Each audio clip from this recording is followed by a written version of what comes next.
welcome to The Code Tray, the podcast of the ACCP Emergency Medicine PRN. I'm your host, Christian Kroll, an emergency medicine and ICU pharmacist at the University of Iowa Hospital and Clinics. To view this recorded presentation, head to our YouTube channel at youtube.com/@ACCP EM PRN. And for PRN members, slides can be found under the Libraries Entries section of the ACCP Communities website. Our next presenter is going to be Kaitlin Taylor, who's actually a fourth-year student at the University of Kentucky, and she will be doing a presentation today on the clinical outcomes of hypertonic saline versus mannitol in the treatment among children with traumatic brain injury. And so to start, I kind of wanted to provide a little bit of background on TBI and like the mainstay treatments that we use for cerebral edema, and also some current recommendations in literature. So traumatic brain injury can kind of be divided or classified into two separate categories, and that would be primary and secondary injury. The primary injury is just like it sounds. It's the initial blunt force trauma. So, like in a motor vehicle collision, hitting your head on the dash or whatever that may be. The secondary injury is an injury that follows the primary injury within minutes, hours, or days later. Some of the causes of secondary injury can be things like hypotension, cerebral edema, and elevated intracranial pressure. And one of our main goals in patients with head injuries is to prevent these secondary injuries. And so these are kind of our two mainstay treatments for elevated intracranial pressure. The first of which being hypertonic saline. Works by drawing water from the brain. Typical dose for hypertonic saline using the 3% is going to be anywhere from 2 to 5 milliliters per kilogram over 10 to 20 minutes. It can also be given as a continuous infusion that's titrated to the goal ICP of less than 20, or you can also use the 23.4%, but the specific study mainly looked at the 3%. Some of the adverse reactions include various metabolic derangements like hypernatremia, hyperchloremia, metabolic acidosis, and extravasation. And it is also important to note that there is that potential for the central pontine myelinosis if the sodium is corrected too fast. For mannitol, it works via osmotic diuresis. Basically, it just reduces blood viscosity and therefore increases the cerebral blood flow, which leads to a reduction in cerebral blood volume. Typically, it's given at a dose of 0.25 to 1 gram per kilogram over 20 to 30 minutes. And again, you can have some of those metabolic derangements and also acute kidney injury, hypovolemia, and also rebound increased intracranial pressure as well.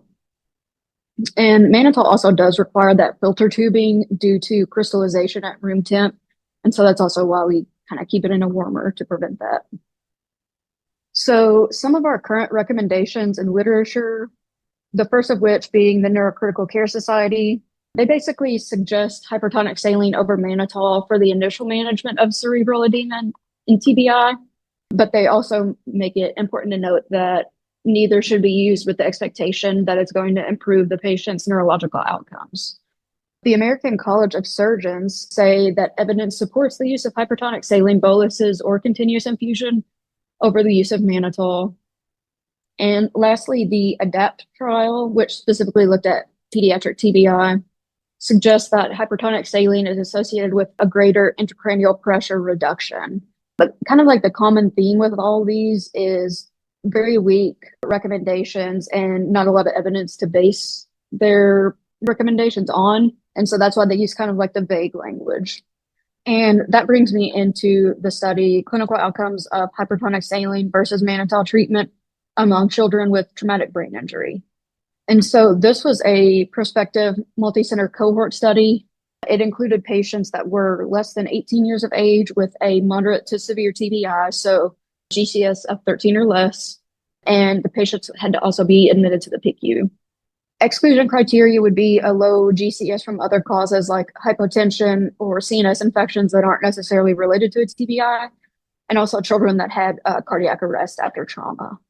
And they kind of divided the groups into patients that received the hypertonic saline, patients that received mannitol, patients that received both, and patients that received neither. And so their primary outcomes of interest in the study were mortality and functional outcomes. And so they defined mortality as in-hospital mortality, and their functional outcomes were measured using the Pediatric Cerebral Performance Category, or PCPC, scale at hospital discharge, and the Glasgow Outcome Scale, the extended pediatric version, or the GOSE-PEDS score 3 months after their initial injury. And they defined poor functional outcome as moderate to severe disability, a vegetative state, or death. And the scores that kind of correlate with that, so the PCPC score of 3 to 6 would indicate poor functional outcomes, and the GOSE-PEDS score of 3 to 8 would also indicate poor functional outcomes. Some of the secondary outcomes that they looked at were things like sensory and motor function, communication, mental status, and also the patient's feeding and respiratory status. For this, they used the Functional Status Scale, or FSS, on hospital discharge, and a score of 1 indicated, these criteria were relatively normal for the patient, all the way up to a score of 5, which indicated very severe dysfunction. And so for the statistical analysis, they considered a p-value of less than 0.05 to be statistically significant. They also used multiple log binomial regression for mortality, and they also adjusted for age, sex, presence of child abuse, time between injury and arrival at the hospital, and also the lowest GCS score within the first 24 hours and presence of extradural hemorrhage. Authors also use multiple linear regression to study the association of the hyperosmolar agent with the PCPC score on discharge and the 3-month GOSE-PEDS scores.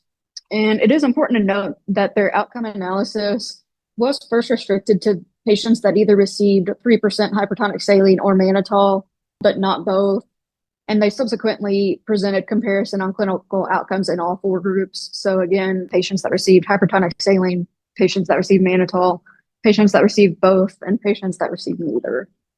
And so some of the important baseline characteristics that I kind of wanted to point out, while they included patients that were less than 18 years of age, as you can see, the max age was almost 12 years old. So they kind of didn't have any patients that were in the teenage years in the study.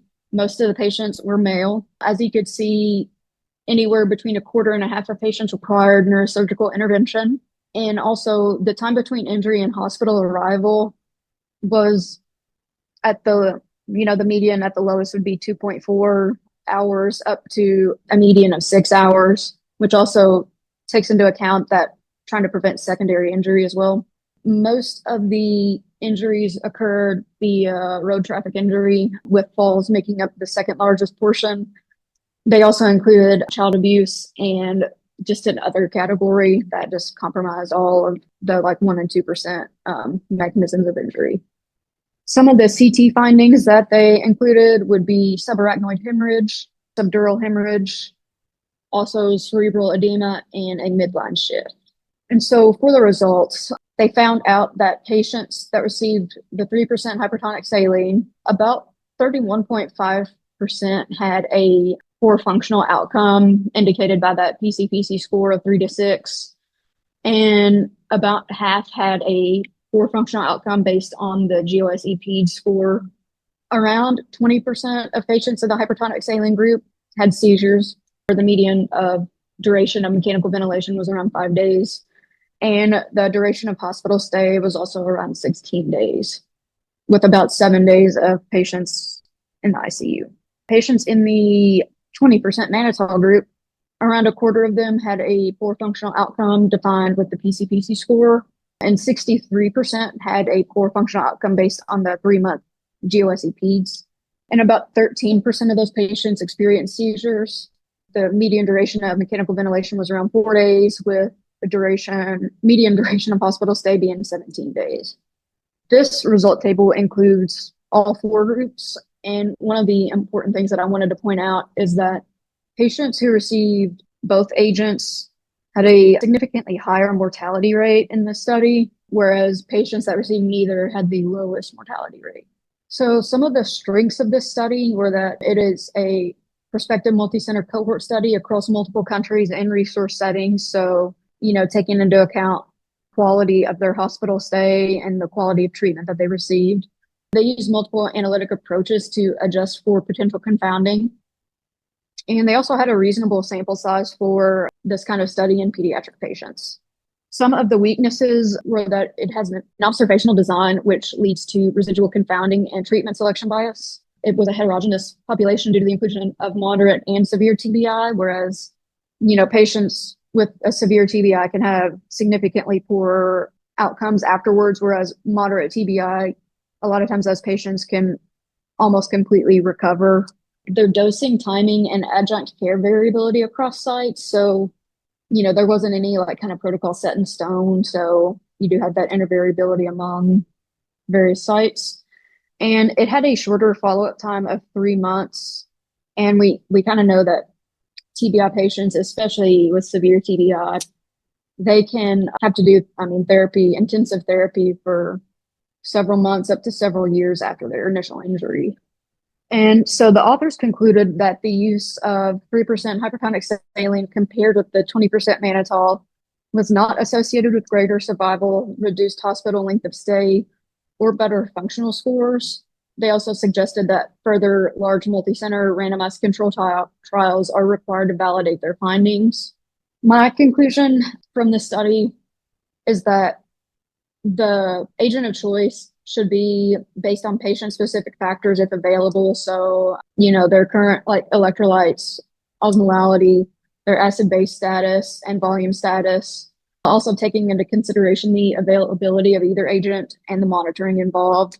I know some institutions, especially relatively small ones, may not have warmers for mannitol. Therefore, they should not deter from using hypertonic saline.